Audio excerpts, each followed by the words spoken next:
تازہ ترین ویڈیوز کے لیے چینل کو سبسکرائب کر کے بیل آئیکن اور آل نوٹیفیکیشن پر کلک کریں تاکہ آپ کو ملے ہر اپڈیٹ سب سے پہلے۔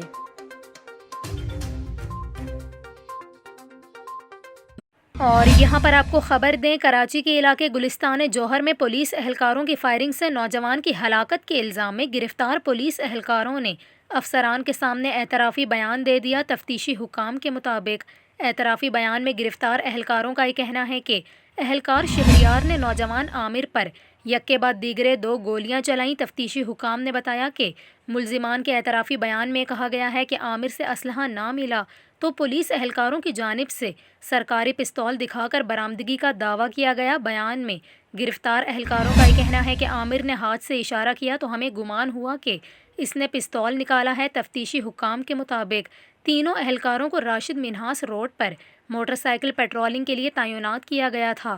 واضح رہے کہ گزشتہ روز گلستان جوہر کراچی میں گھر کی دہلیز پر پولیس اہلکاروں نے فائرنگ کر کے نوجوان کو موت کے گھاٹ اتار دیا تھا۔ سی سی ٹی وی ویڈیو میں دیکھا جا سکتا ہے کہ عامر گلستان جوہر میں اپنے اپارٹمنٹ میں موٹر سائیکل کھڑی کر کے سیڑھیوں کی طرف دوڑا اور اچانک پولیس کی گولی لگنے سے گر پڑا۔